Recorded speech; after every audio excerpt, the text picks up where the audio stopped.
1362 anni di identità, di storia identitaria di un territorio, di un popolo che ha conosciuto migrazioni, che ha conosciuto difficoltà, ma che non ha mai perso la fiducia rispetto al futuro. Questa è la fiera, diciamo, per me della rinascita, della ripartenza, perché comunque partiamo in un momento nel quale il Covid è cambiato, siamo entrati dalla fase pandemica, siamo arrivati a quella endemica, dove probabilmente strada facendo questo Covid diventerà sempre più il nostro quinto coronavirus, quindi un virus, diciamo, di lignaggio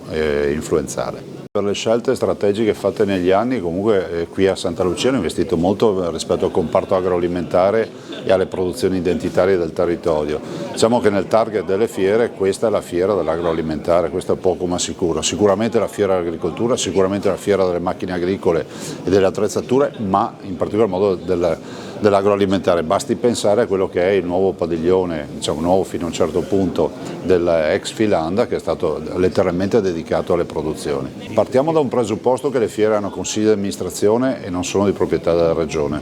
e quindi sono autonome, ma anche dall'altro presupposto che l'idea di dire che da soli si fa prima, assieme si fa più strada, resta dogmatica, nel senso che ogni forma di aggregazione, ogni modo, diciamo, per condividere economie di scala e crescere assolutamente sarebbe auspicabile. Spero che Verona guardi anche a Fiera di Santa Lucia. Per me è un motivo di orgoglio, perché tutta quella che è stata la mia passione che ho portato all'interno di questo evento adesso può avere la possibilità di dare ancora un qualcosa di più a livello amministrativo. Credo in questa comunità che crede nella fiera, non per niente siamo alla 1362esima edizione e quindi direi che io ho realizzato uno dei miei sogni. Allora, io vorrei portare Fiera Agricoltura ad un livello ancora più alto,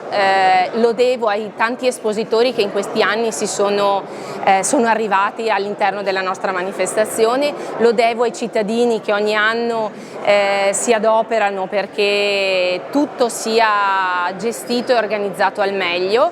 ma poi mi piacerebbe tanto avere qualche altro evento che arrivi poi a un'edizione così lunga e venga ricordata nel tempo. Sicuramente un bilancio molto positivo, una ripartenza dopo l'anno scorso, insomma, che è stato l'anno difficile dopo la pausa del Covid, che credo sia stata unica nei 1000 anni di storia della fiera. Sicuramente un anno importante di rilancio, moltissimi espositori, molti visitatori, tanta qualità in fiera, è una fiera che si sta confermando di riferimento per tutto il territorio, anche per il valore aggiunto che porta proprio con l'indotto al territorio stesso. Ma noi siamo sempre aperti, lo siamo sempre stati alle collaborazioni con tutti, sicuramente già sono state fatte delle iniziative in passato, vediamo le fiere del Piave tra Godega, Longarone, San Donato, Santa Lucia,